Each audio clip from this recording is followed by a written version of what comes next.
자, 오늘의 시사평론, 대한민국의 시사 레이더 리엘 파트너스의 이승기 변호사 함께합니다. 자, 이승기 변호사님 안녕하세요. 예, 안녕하세요. 예, 자, 오늘의 첫 번째 시사 이슈 전해주시죠.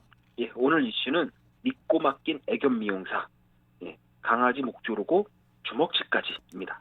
예, 국내 그 반려 인구가 1,500만 명 정도라고 하는데 이제 인간과 동물이 공존하는 그런 사회가 되지 않았나 싶은데요. 그렇다 보니 이제 최근에는 반려동물과 관련된 산업들이 성황 중에 있고요.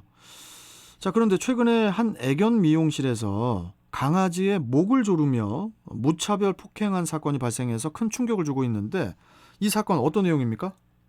이게 그 생후 8개월 된 이제 강아지를 키우는 이 반려인이 이 강아지를 이제 대전 소재의 한 애견 미용실에 맡겼습니다. 네.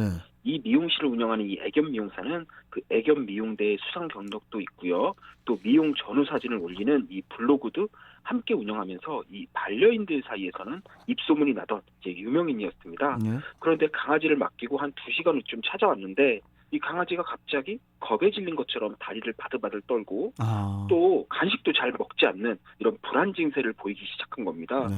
그래서 이제 목욕을 시키면서 보니까 이 강아지 피부가 좀 벗겨져 있고 또 멍이 든 흔적도 또 나오는 거죠.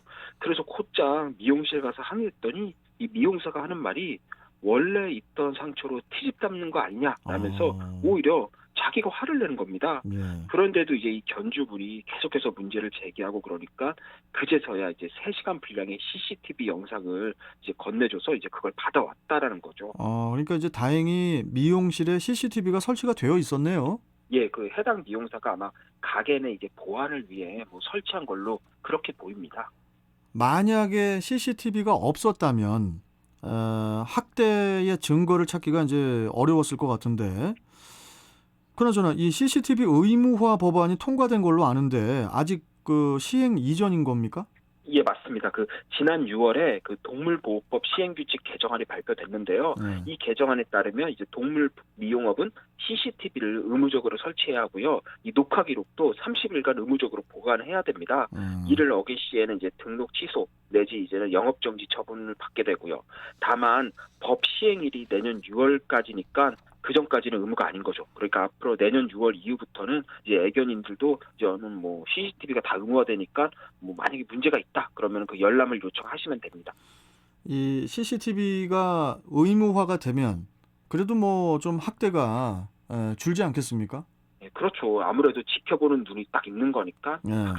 학대 건수가 줄어드는 효과는 분명히 있을 걸로 그렇게 보입니다.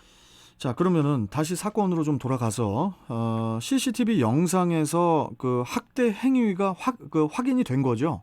예, 아주 명확히 확인이 됐는데요. 이 영상 내용을 보면은 먼저 애견 미용사가 이 블로그에 올릴 이제 미용 전후 사진을 찍기 위해 강아지를 앉히고 이제는 휴대전화 사진을 찍기 시작합니다. 근데 그 강아지가 이제는 카메라를 안 보고 자꾸 다른 곳을 보니까 갑자기 손바닥으로 이 강아지의 뒤통수를 딱 쳐버리는 거죠. 아이고. 그리고 미용을 하다가도 자신이 원하는 자세를 안 취하면 이제 목을 조르기도 하고요.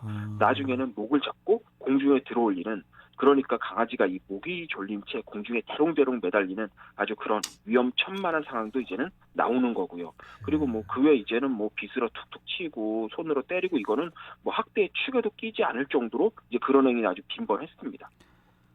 그 사람 어떻게 법적 처벌은 가능한 겁니까? 네, 당연히 가능하죠. 현재 동물보호법 위반 혐의로 검찰에 송치된 상황이고요. 뭐 증거가 명확하니까 처벌은 당연할 걸로 보입니다. 네. 그런데 한 가지 문제가 이 사건이 발생된 미용실 아직도 그대로 운영 중이라는 겁니다. 아직도 그대로 운영 중에 있다고요, 지금? 예. 아니, 그게 가능합니까? 엄연히 동물 학대가 발생된 곳인데 학대자인 미용사가 그대로 미용실을 지금 이렇게 또 운영을 한다는 게 이게 좀 이해가 안 가는데요? 예, 우리가 이제 어린이집에서 아동학대가 일어나면 그 어린이집도 문을 닫지만은 그 어린이집 원장이나 해당 교사는 이 자격도 취소됩니다. 2번 다시 이제는 이 아동 보육 현장에 나타나지 말라는 거죠. 그런데 동물학대의 경우는 다릅니다. 이 학대 사실이 발생해도 행위자만 처벌받으면 그만인 거지 그 외에 뭐 영업정지나 면허 취소 이런 추가 제재가 없습니다.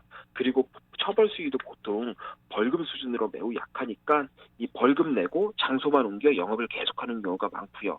올해 3월인가에 이제 문제됐던 이제 동물 N번방 사건을 보면은 이 N번방 그러니까 이게 그 단체 대화방에서 이 동물을 잔인하게 죽이는 방법을 막 공유하고 이런 아주 끔찍한 사건이었는데요. 이때 이 동물 N번방을 운영했던 이 운영자에게도 최근에 벌금 300만 원의 약식 명령이 내려졌습니다.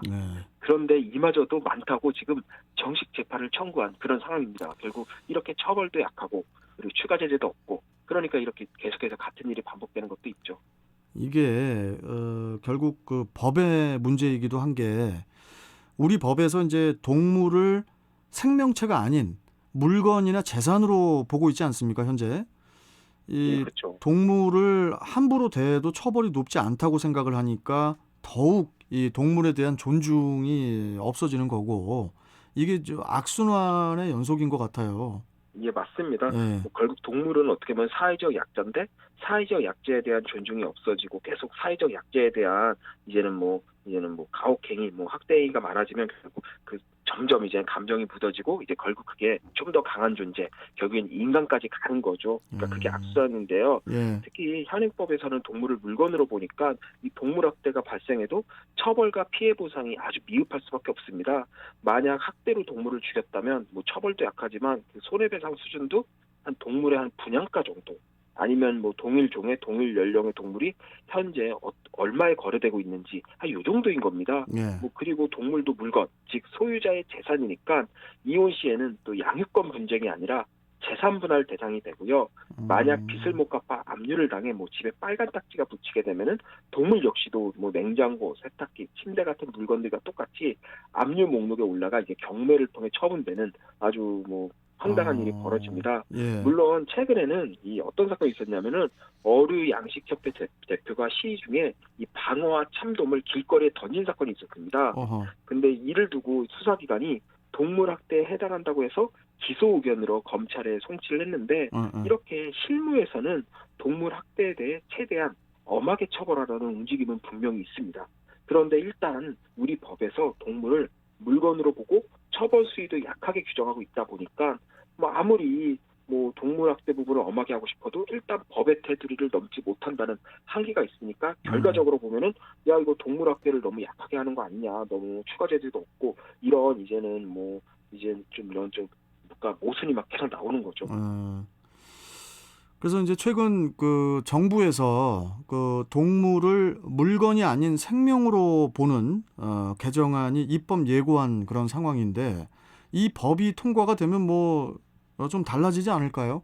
예, 다행히 법무부가 지난달 19일 그러니까 동물은 물건이 아니다라는 조항이 신설된 이 민법 개정안을 입법 예고한 상황입니다. 개정안이 통과되면 이제 법적으로 동물도 생명체로 인정이 되는 거니까 동물 학대에 대한 처벌도 한층 강화될 걸로 보이고요. 다만 아직은 좀 부족하게 보이는 게 이 학대당한 동물이 원래 주인에게 돌아가는 게 대다수입니다. 지금은 왜 재산이니까. 근데 원래 주인에게 돌아갈 수 없게 하는 규정이 아직 빠졌고요. 그래요. 그리고 동물학대 전력이 있는 자에게는 일정 기간 좀 반려동물을 키울 수 없게 하는 이 내용도 좀 추가돼야 되지 않나라는 필요성이 이제 동물 보호 단체를 중심으로 제기되고 있습니다. 그런데 이 부분도 다행스럽게 지금 정부에서 추가 논의 중인 걸로 알고 있는데요.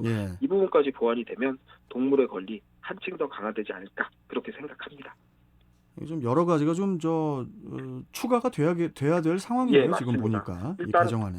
가장 큰 전제로 동물은 생명이다. 물건이 아니다. 이게 일단은 통과가 되면 그의 후속 입법은 아마 좀 수월하지 않을까 싶습니다. 제 주변에 보면은 세상에서 가장 무서운 게 사람이고 세상에서 가장 믿을 수 있는 게 동물이다. 그러면서 동물을 사랑하는 사람들이 제 주변에 되게 많은데 우리 마하트라 간디가 이런 말 하지 않았습니까? 한 나라의 국민의 수준을 보려면 동물을 대하는 태도를 보면 된다. 그 말인 거죠. 간디가 또 그런 말씀하셨군요. 그런 말씀을 했죠. 알겠습니다. 자, 오늘 말씀 여기까지 듣도록 하겠습니다. 고맙습니다. 감사합니다. 자, 시사평론가 리얼파트너스의 이승기 변호사와 함께 했습니다.